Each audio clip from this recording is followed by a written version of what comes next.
Business organisation management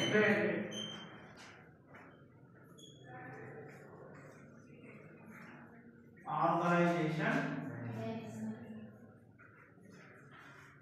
management దీన్నే వ్యాపార వ్యవస్థ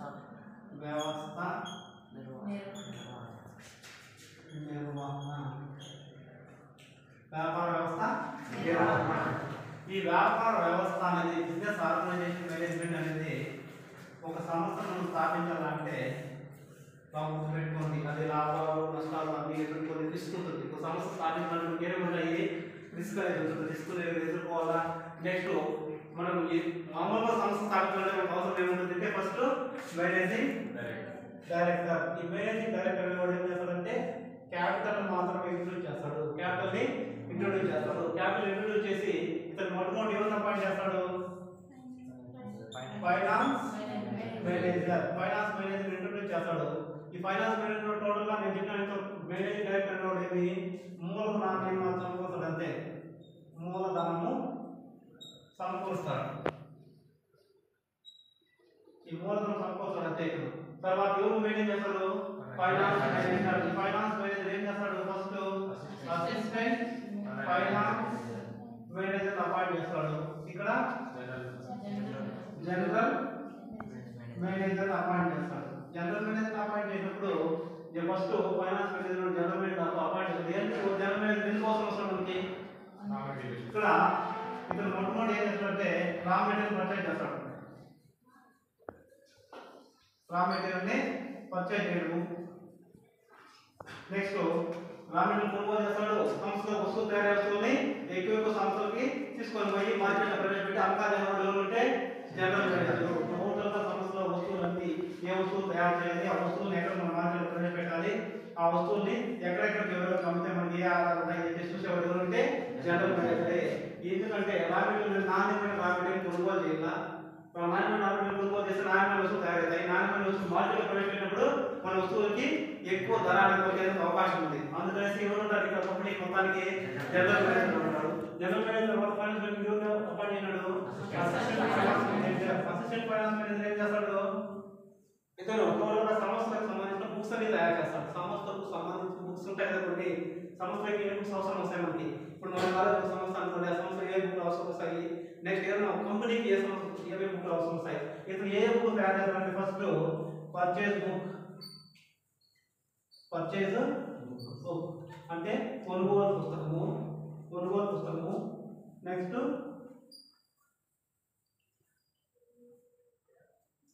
కొనుగోలు వాపసుల పుస్తకం నెక్స్ట్ నెంబర్ 3 అమ్మకాల పుస్తకం నెంబర్ 4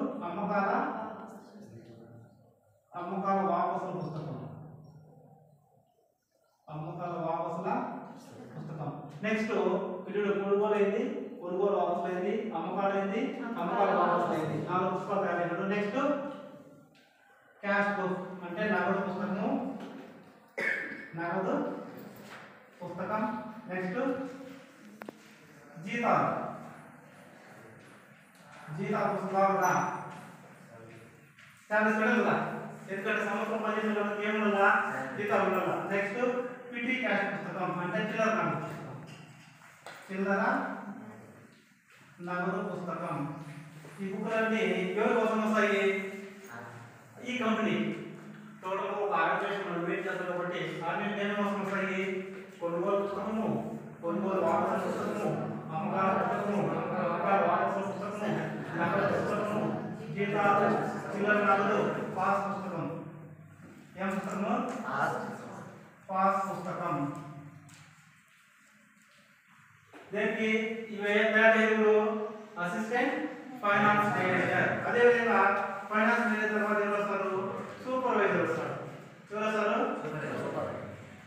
సూపర్వైజర్ వస్తాడు ఈ సూపర్వైజర్ తర్వాత ఎవరు అపాయింట్ చేస్తారు వర్కర్స్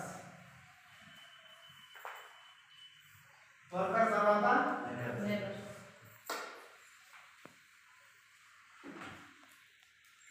లేబర్స్. వర్కర్స్ ఎవరు వస్తారు? లేబర్స్. ఇక్కడ మన సూపర్వైజర్స్ అంటే కన్నా మనకి షిఫ్ట్ షెడ్యూల్ గుర్తు రావాలి. ఏమి సూపర్వైజర్ అంటే ఏం రావాలి మనకి? Shift schedule. బాగా నీట్ గా క్లియర్ చేసుకోండి. Shift schedule. షిఫ్ట్ షెడ్యూల్ అని వస్తుంది. మనకు మామూలుగా అయితే ఎన్ని షిఫ్ట్ ఉంటాయి?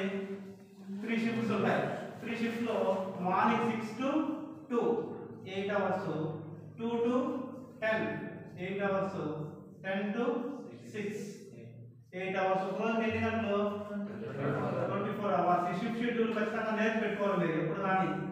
షిఫ్ట్ షెడ్యూల్ అనేది చాలా ఇంపార్టెంట్. ఎందుకంటే సూపర్వైజర్ అనేవాళ్ళు ఈ షిఫ్ట్ షెడ్యూల్ ప్రకారం వచ్చిపోతారు. సూపర్వైజర్లు, వర్కర్స్ అనేవాళ్ళు. ఇక్కడ సూపర్వైజర్ అనేవాళ్ళు 100 మంది ఉంటే ఇక్కడ వర్కర్స్ ఎంతమంది ఉంటారు? 1000 మంది ఉంటారు. అంటే ఒక వ్యక్తికి ఎంతమంది వర్క్ చేస్తుంటారు? 100 మంది వర్క్ చేస్తుంటారు. ఒక సూపర్వైజర్ కింద ఎంతమంది వర్క్ చేస్తారు? 100 మంది వర్కర్ వర్క్ చేస్తుంటారు. ఇది లేబర్స్ కి జనరల్ షిఫ్ట్. ఎందుకంటే ఈ లేబర్స్ అనేవాళ్ళు ఏం చేస్తుంటారు అంటే సంవత్సరం తయారయ్యే టోటల్ వస్తువుల్ని ప్యాకింగ్ చేయడము, ప్యాకింగ్ చేసి మనకి ఏమన్నా స్టోర్ రూమ్ ఉందా, స్టోర్ రూమ్ లో భద్రపరిచే వాళ్ళు ఎవరంటే లేబర్స్. లేదంటే మనకి ట్రక్ ఎక్కేవాళ్ళని కానీ తీసేయడం కానీ చేసేవాళ్ళు ఎవరంటే లేబర్స్. ఇక్కడ మనకి మేనేజింగ్ మూలన సమకూరుస్తాడు. ఎంతవరకు సమకూరుస్తాడు? 50 లక్షలు కానీ 70 లక్షలు కానీ ఎంతో కొంత డబ్బులు సమకూరుస్తాడు. కానీ దాన్ని మెయింటైన్ చేసే వాళ్ళు ఎవరుంటారు? Finance manager. ఈ టోటల్ కంపెనీకి బ్యాక్ బోన్. బ్యాక్ బోన్ అంటే ఎవరు? Finance manager. ఎవరు అపాయింట్ చేస్తాడు? General manager. జనరల్ మేనేజర్ యొక్క assistant finance manager. Next supervisor. Next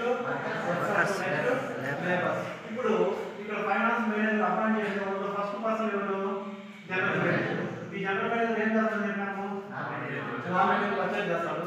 raw material purchase అయిన తర్వాత దాన్ని ఏం తయారు చేస్తారు? వస్తువులు తయారు చేస్తారు. కంపెనీలో రా మెటీరియల్ తయారు చేసిన తర్వాత రా మెటీరియల్ ఏం తయారు చేస్తారు? వస్తువులు తయారు చేస్తారు. వస్తువులు తయారు చేసిన తర్వాత వస్తువులు ఏం చేస్తారు? మార్కెట్లో అమ్మకాలు పెడతారు. మార్కెట్ అమ్మకాలు పెట్టేవాళ్ళు ఎవరు? జనరల్ మేనేజరే. మార్కెట్లో వస్తువులని మార్కెట్లో సరఫరా చేసి మార్కెట్లో అమ్మడానికి వెళ్ళేవాళ్ళు ఉంటే జనరల్ మేనేజర్. మార్కెట్ తీసుకొని పోయి వస్తువులు అంతా మొత్తం అమ్ముకొని రావడానికి కానీ నెక్స్ట్ అంటే రా మెటీరియల్ చూసుకొని రా మెటీరియల్ మాకు పర్చేజ్ చేయాలా, ఏమి మనకి నాణ్యమైన రా మెటీరియల్ ఉందా, ఒకవేళ నాణ్యమైన రా మెటీరియల్ రాకపోతే ఏం చేస్తాము? రిటర్న్ చేస్తాం కదా, తిరిగి పంపించేస్తాం కదా. రా మెటీరియల్ మంచి క్వాలిటీ వస్తే ఓకే, క్వాలిటీ రాకపోతే ఏం చేస్తాం? రిటర్న్ పంపిస్తాం.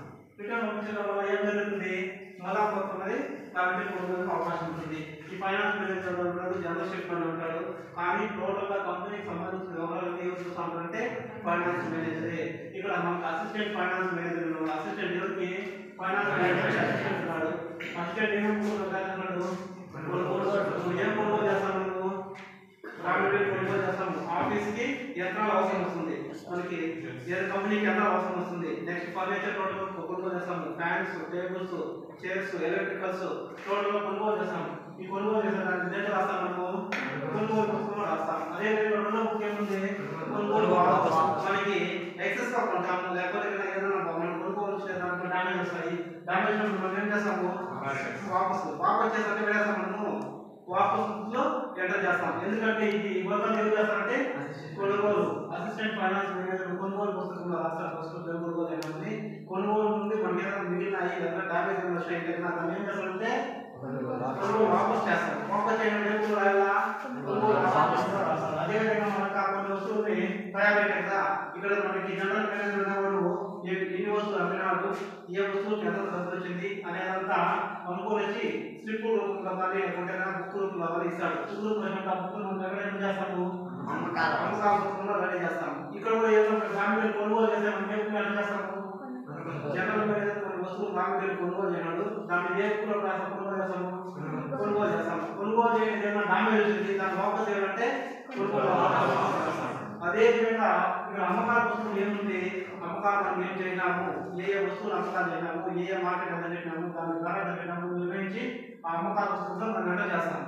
నెక్స్ట్ అదేవిధంగా అమ్మకాల వాపసులు కొన్ని వస్తాయి. మనం ఏదైనా కొన్ని వస్తువులు మంచిగా అమ్మినాము, అవి కొన్ని నాణ్యతలు లోపించి రిటర్న్ చేస్తారు. కొంతమంది వినియోగదారులు కొనుగోలు చేయడం ముందు మాకు ఈ వస్తువు నచ్చలేదు అని చెప్పేసి కొన్ని వస్తువులు రిటర్న్ చేస్తారు. ఆ వస్తువులు ఏమన్నా రాసుకోగా అమ్మకాల వాపసులు రాస్తాం. ఒక్కొక్క పుస్తకంలో రాసినప్పుడు ఆ పుస్తకంలో మనం ఎన్ని వస్తువులు మనకు రేట్లు వచ్చినాయి, ఎంత ధరలు వచ్చినాయి, రేట్లు వచ్చినప్పుడు మనం అవసరం ఏం చేయాలని చెప్పేసి చూడాలి. నెక్స్ట్ నగదు పుస్తకం అంటే ఏమి, మనం బ్యాంకులో మన కంపెనీకి వచ్చిన డబ్బులతో బ్యాంకులో కడతాము, దాన్ని ఏ పుస్తకం రాసాము, నగదు పుస్తకంలో రాసాము, ఎంత డబ్బులు పోయింది.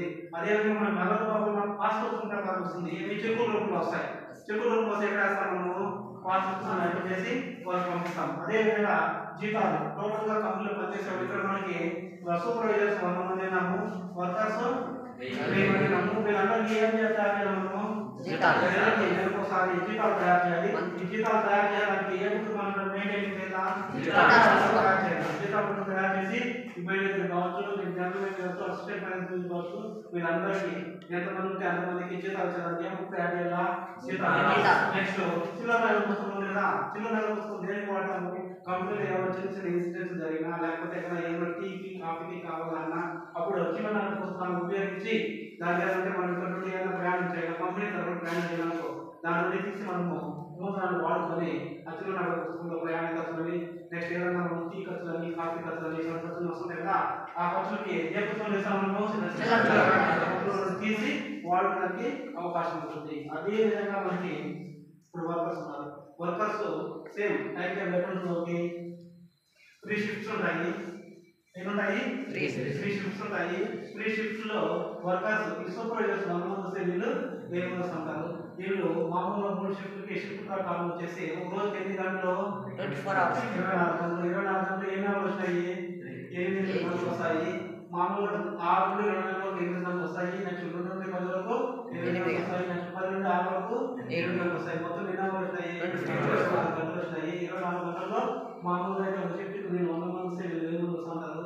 ఒక్కొక్కరికి కొంతమంది వర్క్ చేస్తుంటారు. వర్క్ చేయడానికి ఈ వర్క్ లో ఎంత మొత్తం క్వాలిటీ మేము తయారు చేయడం, ఏ వస్తువు తయారు చేయడము, ఆ వస్తువులు అంతా ప్యాకింగ్ చేసి ఈ భద్రపరిచే ఎవరు, ఇది మనకు ఒక management organisation, business organisation management మనం మెయింటైన్ ఏ విధంగా చేయాలి. మీరు ఎప్పుడైనా సమస్యలు పెడితే కూడా ఒక బిజినెస్ ఆర్గనైజేషన్ లో మనం ఎక్కడ ఏమి మెయింటైన్ చేసుకోవాలని చూసేది ఈ యొక్క వ్యాపార వ్యవస్థ నిర్వహణ. ఈ నిర్వహణ మొత్తం మెయింటెనెన్స్ మనం ఏ విధంగా చేసుకోవాలి, చేసిన తర్వాత మనకి ఏ పుస్తకం తయారు చేసుకోవాలి, ఏ పుస్తకం తయారు చేసుకుంటే మనకు ఆదాయాలు ఉంటాయని చెప్పేసి ఏం చెప్తారంటే మేనేజింగ్ డైరెక్టర్. ఇక్కడ సంవత్సరానికి వచ్చి సంస్థ యొక్క లాభాలు లేదా నష్టాలను అంచనా వేసి వెళ్ళే వ్యక్తి. నెక్స్ట్ ఫైనాన్స్ మేనేజర్ అనేది సంస్థకి ఏమి బ్యాక్ బోన్. ఏం బ్యాక్ బోన్ అంటే ఎవరు, ఫైనాన్స్ మేనేజర్. ఒక కంపెనీ ఏ కంపెనీ స్థాపించినది, మనం ఈ కంపెనీ తయారు చేయాలని వాళ్ళు ఏ కంపెనీ స్థాపించింది, ఆ కంపెనీకి బ్యాక్ బోన్ ఎవరు ఉంటారు, టోటల్ గా ఫైనాన్స్ మేనేజర్. ఈ దేనికి ఎంత పెట్టాలా, ఇప్పుడు మిషనరీ మనకు 4 మిషనరీ కావాలా, 4 మిషనరీకి మనం ఎంత పెట్టుబడి పెట్టాలా, పెట్టుబడి పెట్టినప్పుడు ఆ మిషనరీ వల్ల మనకి ఎంత ఆదాయం కంపెనీకి వస్తూ ఉంది, ఆదాయం వస్తుందా లేదా, ఆదాయం రాకపోతే మనం మిషనరీ ఎందుకు కొనుగోలు చేయాలి, ఆలోచన ఎవరంటే ఫైనాన్స్ మేనేజర్ నిర్ణయించిన తర్వాత ఆ మిషనరీ కొనుగోలు చేయడం కానీ లేకపోతే ఆఫీస్ ఎక్కువ పెడితే ఏమైనా అవసరం వస్తే కొనుగోలు చేయడం కానీ చేసేవాళ్ళు ఎవరంటే మనకి ఎన్ని మిషనరీలు అవసరం వస్తాయి, ఆ మిషనరీ వల్ల మనం ఎంతమంది వర్క్ చేస్తున్నారు, మన సంస్థలో వర్క్ చేసే వాళ్ళని బట్టి మనం ఇంకా మిషనరీని పెంచాలా, లేకపోతే అడిషనల్ గా ఏమైనా మనం ఒక కార్యక్రమం నిర్వహించాలా, దానివల్ల మనకి ఏమైనా ఆదాయాలు వస్తాయా. నెక్స్ట్ ఇప్పుడు బ్రాంచ్ ఉంది, ఇంకో బ్రాంచ్ వేరే పెట్టినప్పుడు మనం అక్కడ ఏమైనా మిషనరీలు అవసరం వస్తాయా, అక్కడ ఏమైనా స్టాఫ్ అవసరం వస్తుందని చూసే ఎవరు ఉంటే జనరల్ మేనేజర్. మనకి ఎంతమంది స్టాఫ్ ఉన్నారు, ఆ స్టాఫ్ ఎంతమంది వర్క్ చేస్తున్నారు, నెక్స్ట్ వర్క్ చేస్తున్న వృత్తుల్లో బాగా వర్క్ చేస్తున్న వాళ్ళకి ఏమైనా ప్రమోషన్స్ ఏమైనా అని చెప్పి చూసే ఎవరు ఉంటే జనరల్ మేనేజర్. ఎందుకంటే రా మెటీరియల్ కొనుగోలు చేసి ఆ రా మెటీరియల్ తగ్గట్టు వస్తువులు వినియోగానికి ఉపయోగపడే తయారు చేసే ఎవరు ఉంటే జనరల్ మేనేజర్. టోటల్ గా ఎవరికి ఏ వస్తువు తయారు చేయాలి, ఎట్లా తయారు చేయాలని చెప్పి సూపర్వైజర్ ఇంటికి ఎవరు ఉంటే జనరల్ మేనేజర్. ఇతను తర్వాతనే మనం అసిస్టెంట్ ఫైనాన్స్ మేనేజర్ అపాయింట్ చేస్తుంటాడు. ఎందుకంటే ఆ సమస్యలకు సంబంధించిన పుస్తకాలు అన్ని ఎన్ని పుస్తకాలు కావాలా, ఆ పుస్తకాన్ని మనం ఏం చేయాలి, ఇప్పుడు ప్రత్యేక బుక్ అన్నాము, మనం ఏమేమి కొనుగోలు చేస్తాము, ఆ కొనుగోలు చేసిన పూర్తిగా ఇప్పుడు మిషనరీ కొనుగోలు చేస్తారు ఒకటే కాదు, ఆఫీస్ సంబంధించిన వివరాలు కూడా ఉంటాయి.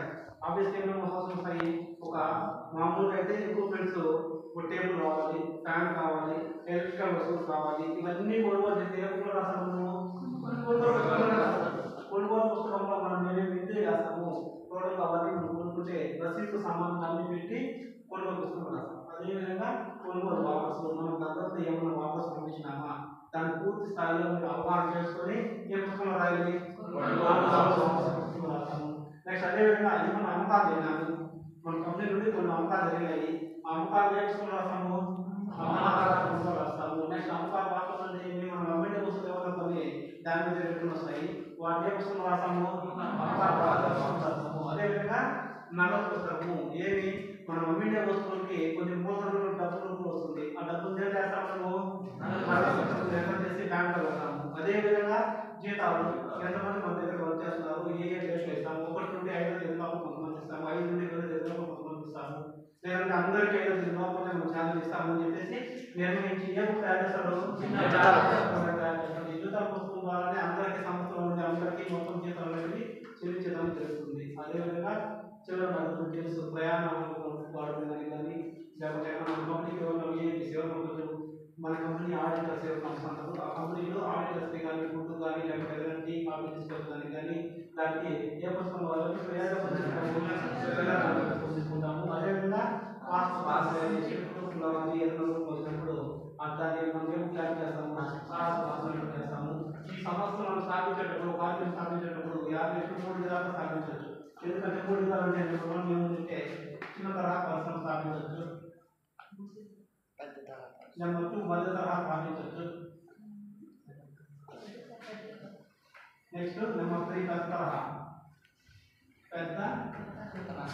సంస్థ స్థాపించవచ్చు. మనకి చిన్న తరహా సంస్థ స్థాపించడానికి మూలం అనేది 20 లక్షల లోపలే ఉంటుంది. మన మామూలుగా అయితే మధ్య తరహా సంస్థ అంటే 50 లక్షల లోపల ఉంటుంది. నెక్స్ట్ పెద్ద తరహా సంస్థ స్థాపించాలంటే 75 లక్షల పని ఉంటుంది. 75 లక్షలు ఉంటే మనకి అన్నం పెట్టి మనం కోటి రూపాయలు పెట్టాలి. ఏ సంస్థ పెద్ద 50 లక్షల లోపల పెట్టి మధ్య తరహా సంస్థ, అదేవిధంగా 20 లక్షల లోపల పెట్టి ఈ సంవత్సరంలో మనం ఒక ఆర్గనైజేషన్లో ఒక వ్యవస్థలో స్థాపించామంటే దానికి మనకి వీలైన ఏమి తయారు చేయాలి, ఎంతమంది సూపర్వైజర్ కావాలి, నెక్స్ట్ ఎంతమంది వర్కర్స్ కావాలి, నెక్స్ట్ మనం ఏమైనా డైరెక్టర్లు ఏర్పాటు చేసుకోగలరా, ఆ సంస్థకు సంబంధించి మనం డైరెక్టర్లు ఏర్పాటు చేస్తుంది ఏ విధంగా ఉంటుంది అనేది మనం ఈ సంవత్సరం ఈ 3 సంవత్సరాలకు సంబంధించి పెట్టుకోవడం జరుగుతుంది. దీంట్లో మనకి మామూలుగా అయితే వర్కం గురించి మనకి తెలుసుకోవాల్సింది, వాణిజ్యం గురించి మనకి తెలుసుకోవాల్సింది, పరిశ్రమ గురించి తెలుసుకోవాల్సింది. మీకు మామూలుగా అయితే వర్తకం, వాణిజ్యం, పరిశ్రమ, trade, industry, commerce. Trade, industry, commerce. Trade అంటే ఏమి, వర్తకం. నెక్స్ట్ ఇండస్ట్రీ అంటే ఏమి, పరిశ్రమ. కామర్స్ అంటే ఏమి, వాణిజ్యం. వీటి గురించి మనం తెలుసుకోవాలి. ఇప్పుడు వర్తకం గురించి మీకు ఈజీగా తెలుసుకుంటారు, ఎందుకంటే మనకు కంపెనీ స్థాపించిన తర్వాత వర్తకం ఎన్ని రకాలు, 2 రకాలు వర్తకాలు. ఏమేమి వర్తకాలు, వర్తకం రకాలు, వర్తకం అనేది 2 రకాలు, టోక్ వర్తకము, చిల్లర వర్తకము. ఎవరు చేయాలి, టోక్ వర్తకం, చిల్లర వర్తకము. టోక్ వర్తకం, చిల్లర వర్తకం. ఫస్ట్ మనకి వర్తకం 2 రకాలు ఏమొస్తుందంటే స్వదేశీ వర్తకము, విదేశీ వర్తకము. స్వదేశీ వర్తకం కింద ఏమేమి వస్తాయంటే టోక్ వర్తకము, చిల్లర వర్తకము. విదేశీ వర్తకం కింద ఏమేమి వస్తాయంటే ఎగుమతి వర్తకము, దిగుమతి వర్తకము, మాల్ వర్తకం. ఎగుమతి వర్తకం అనేది దిగుమతి వర్తకం, మాల్ వర్తకం. ఇక్కడ స్వదేశీ వర్తకం అంటే మన దేశం సరిహద్దులు దాటుకున్న లోపల చేయాలని ఏమంటారంటే స్వదేశీ వర్తకం. విదేశీ వర్తకం అంటే బయట చేయాలని ఏమంటారంటే విదేశీ వర్తకం అంటారు. ఇక్కడ స్వదేశీ వర్తకంలో టోక్ వర్తకం, చిల్లర వర్తకం ఉంటారు. టోక్ వర్తకం అంటే పెద్ద మొత్తాల్లో కొనుగోలు చేసి చిన్న మొత్తాల్లో అమ్మడాన్ని ఏమంటారంటే చిల్లర వర్తకం. పెద్ద మొత్తాల్లో కొనుగోలు చేసేవాళ్ళు ఏమంటారంటే టోక్ వర్తకం ఉంటారు. తక్కువ మొత్తాల్లో అమ్మే వాళ్ళని కొనుగోలు చేసేవాళ్ళని చిల్లర వర్తకం. అదేవిధంగా మనకి ఎగుమతి వర్తకము, దిగుమతి వర్తకము, మాల్ వర్తకం. ఎగుమతి వర్తకం అంటే మన దేశంలో తయారైన వస్తువుని ఎగుమతి చేయడానికి ఏమంటారంటే ఎగుమతి వర్తకం అంటారు. మన దేశానికి దిగుమతి చేసుకోవాలా, మనకి ఏమైనా వస్తువు అవసరం అయితే ఆ వర్తకాలు ఏమంటారంటే దిగుమతి వర్తకం అంటారు. వస్తువులు మన వస్తువులు వాళ్ళకి ఇచ్చి వాళ్ళ వస్తువులు మనం తీసుకోవడానికి ఏమంటారంటే మాల్ వర్తకం. మన వస్తువులు వాళ్ళకి ఇచ్చి వాళ్ళ వస్తువులు మనం తీసుకోవడానికి ఏమంటారంటే మాల్ వర్తకం. దీనికి మరో పేరు ఏమంటాము, ఎంట్రీపో వర్తకము అంటారు. ఎంట్రీపో వర్తకం అంటారు. ఇది మీకు చాలా ఇంపార్టెంట్. వర్తకం గురించి ఏ వర్తకాలు ఉన్నాయి, స్వదేశీ వర్తకం ఒకటి, స్వదేశీ వర్తకాన్ని ఏమంటారు? తోపు వర్తకము, పిల్లల వర్తకం అంటారు. విదేశీ వర్తకాన్ని ఇవి మామూలుగా అయితే మనకి ఇదేం వస్తాయి? బిజినెస్ ఆర్గనైజేషన్ మేనేజ్మెంట్ కిందకే వస్తాయి. ఈ బిజినెస్ ఆర్గనైజేషన్ మేనేజ్మెంట్ అనేది బాగా గుర్తుపెట్టుకోండి. మేనేజింగ్ డైరెక్టర్ మూలధనం సమకూరుస్తాడు. మూలధనం సమకూర్చిన తర్వాత finance manager back bone of the company. ఈ కంపెనీ బ్యాక్ బోన్ ఎవరంటే ఫైనాన్స్ మేనేజర్. వీళ్ళందరూ ఏం బిజినెస్ చేస్తారంటే ఆ బిజినెస్ సంబంధించిన వివరాలు ఏం చూసుకుంటారంటే జనరల్ మేనేజర్ తర్వాత అసిస్టెంట్ ఫైనాన్స్ మేనేజర్ ఈ పుస్తకాలన్నీ తయారు చేస్తాడు. ఏ పుస్తకాలు? కొనుగోలు,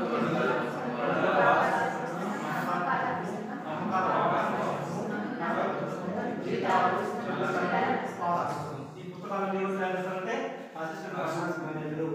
నెక్స్ట్ కంపెనీకి అవసరమైన మార్కెట్ కొనుగోలు చేస్తారంటే జనరల్ మేనేజర్. మార్కెట్ కొనుగోలు చేయడమే కాదు, మార్కెటింగ్ చేయడం కూడా ఏం చేస్తారంటే జనరల్ మేనేజర్. మార్కెట్లో ఏ వస్తువు అమ్మాలి, ఏ వస్తువు ధర పెట్టాలని నిర్ణయించేటంటే ఫైనాన్స్ మేనేజర్, జనరల్ మేనేజర్ కలిసి ఈ వస్తువు ధర పెట్టాలని చెప్పి చూసేవాళ్ళు ఎవరంటే ఫైనాన్స్ మేనేజర్. ఆ తర్వాత మనకు ఉన్నారు సూపర్వైజర్స్. ఒక 3 మంది సూపర్వైజర్స్ 1000 మంది వర్కర్స్ కి వర్క్ చేయించే వ్యక్తులు. వీళ్ళకి షిఫ్ట్ షెడ్యూల్ ఏదైనా ఉంటుందంటే 3 షిఫ్ట్స్ ఉంటాయి. ఒకటి వచ్చేసి 6 to 8 hours, 2 to 10 8 hours, 10 to 6 8 hours, total 25 hours. ఇవి మామూలుగా షిఫ్ట్ షెడ్యూల్ మామూలుగా బీకామ్ ప్రతి ఒక్కరు షిఫ్ట్ షెడ్యూల్ ఖచ్చితంగా నేర్చుకోవాలి. ఈ షిఫ్ట్ షెడ్యూల్ నేర్చుకుంటేనే మీకు ఎక్కడైనా ఏ కంపెనీలో నమ్మకం ఎక్కడ మనకు ఒకవేళ అసిస్టెంట్ ఫైనాన్స్ మేనేజర్ లేకపోతే మేనేజింగ్ డైరెక్టర్ లేకపోతే ఏదో ఒక జాబ్ ఇస్తారు, లేదా జనరల్ మేనేజర్ ఇస్తారు. ఎందుకంటే బీకామ్ ఎక్కువగా కంపెనీ మీద అథారిటీ ఉంటుంది, బాగా పట్టు ఉంటుంది. ఎందుకంటే డెబిట్ అంటే ఏమి, క్రెడిట్ అంటే ఏమి తెలుసుంటాయి. కాబట్టి దీనికి సంబంధించి షిఫ్ట్ షెడ్యూల్ నేర్చుకోగలిగితే మీకు పోతానే అడగతారు. ఏదో ఇంటర్వ్యూలో చెప్పచ్చు మనం షిఫ్ట్ షెడ్యూల్ అంటే ఏమి, షిఫ్ట్ షెడ్యూల్ ప్రకారం ఏదైనా చేసుకోవచ్చు. నెక్స్ట్ వర్కర్స్ ఏ విధంగా చేస్తారు, వర్కర్స్ ఎంతమంది వర్క్ చేస్తారు, 8 అవర్స్ ఎక్కడ ఉంటారు, నెక్స్ట్ 8 అవర్స్ ఎవరు వస్తారు చెప్పి నెక్స్ట్ లేబర్స్ ఏ విధంగా ఉంటారు. ఈ లేబర్స్ టోటల్గా 24 అవర్స్ అందుబాటులో ఉంటారు. ఈ వర్కర్స్ సూపర్వైజర్స్ తయారు చేయడం వస్తువులని ప్యాకింగ్ చేయడం వస్తువుని స్టోర్లో భద్రపరచడం. స్టోర్లో భద్రపరిచిన తర్వాత మిగిలిన వస్తువులను ఏదైనా వెహికల్ వచ్చినప్పుడు వెహికల్కి ఎత్తివ్వడం కానీ టోటల్గా వీళ్ళు వర్క్ చేస్తూ ఉంటారు లేబర్స్. అదేవిధంగా ఈ పుస్తకాలన్నీ ఈ విధంగా తయారు చేసి పుస్తకాలన్నీ ఎవరికి సమర్పిస్తారు? Finance manager. ఇక్కడ కొనుగోలు అమ్మకాలు ఉన్నాయా, ఇక్కడ ఏ పుస్తకాలు ఎక్కడ మెయింటైన్ చేస్తాం చూసేవాళ్ళు ఏంటంటే ఫైనాన్స్ మేనేజరే. ఫైనాన్స్ మేనేజర్ ఏమంటాం మనం మామూలుగా back bone of the company. Company యొక్క బ్యాక్ బోన్ ఎవరు? Finance manager. అక్కడ ఈ ఫైనాన్స్ మేనేజర్ ఇప్పుడు మనం ముఖ్యంగా వర్తకం తీసుకున్నాం కదా, ఈ వర్తకానికి ఎన్ని రకాల వర్తకం తీసుకున్నాము? 2 రకాల వర్తకం. ఏం వర్తకము? స్వదేశీ వర్తకం, విదేశీ వర్తకం. స్వదేశీ వర్తకాన్ని ఎన్ని రకాలు చూసినాము? స్వదేశీ వర్తకాన్ని ఎన్ని రకాలు చూసినాము? 2 రకాలు. ఏమది? విదేశీ వర్తకాన్ని ఎన్ని చూసినాము? 3 రకాలు. ఎగుమతి వర్తకము, మారు వర్తకానికి ఉపయోగేది ఎందుకు వర్తకమే కదా. ఇప్పుడు ఇక్కడ స్వదేశీ వర్తకం అంటే ఏమి? దేశ సరిహద్దు దాటుతున్న లోపల దేశ వర్తకాన్ని ఏమంటారంటే దేశ సరిహద్దు దాటి బయట చేసే వర్తకాన్ని వర్తకం అంటారు. అదేవిధంగా టోప్ వర్తకం అంటే ఏమి? ఎక్కువ మొత్తంలో సంపాదించే వాళ్ళు ఏమంటారంటే టోప్ వర్తకం అంటారు. తక్కువ మొత్తంలో కొనుగోలు చేసి సంపాదించే వాళ్ళు ఏమంటారంటే నెక్స్ట్ ఎగుమతి వర్తకం అంటే మన దగ్గర తయారయ్యే వస్తువులని బయట దేశం పక్కదాన్ని ఎగుమతి వర్తకం అంటారు. మన దగ్గర లేని వస్తువులు బయట చేసుకుని దిగుమతి చేసుకుని దాన్ని ఏమంటారంటే వర్తకం అంటారు. మారు వర్తకం అంటే మన దగ్గర ఉండే వస్తువులు వాళ్ళకి ఇచ్చి మార్పు చేయడానికి ఏమంటారంటే మారు వర్తకం అంటారు. ఇది మనకు ఒక ఆర్గనైజేషన్ యొక్క స్ట్రక్చర్. ఓకేనా? ఈ ఆర్గనైజేషన్ స్ట్రక్చర్ నెక్స్ట్ మనం చెప్పాను, మనకు ఎన్ని తరహా సంస్థలు ఉంటాయి? 3 తరహా సంస్థలు ఉంటాయి. ఆ పర్సనల్ ఏమేమి ఉంటాయి? ఈ పర్సనల్ ఏదైనా ఉపయోగపడతాయి ఏదైతే చెప్పినాను. ఫస్ట్ వచ్చేసి పర్సనల్ ఎంత లోపల ఉండాలా, ఏమంటారు? నెక్స్ట్ నెక్స్ట్ పెద్దలంటే ఇది ఈ సంస్థ యొక్క మెయింటెనెన్స్ మనము మెయింటైన్ చేసుకుంటే చాలు. ఈ విధంగా ఇది ఫస్ట్ మనకి ఇంట్రడక్షన్. ఓకేనా?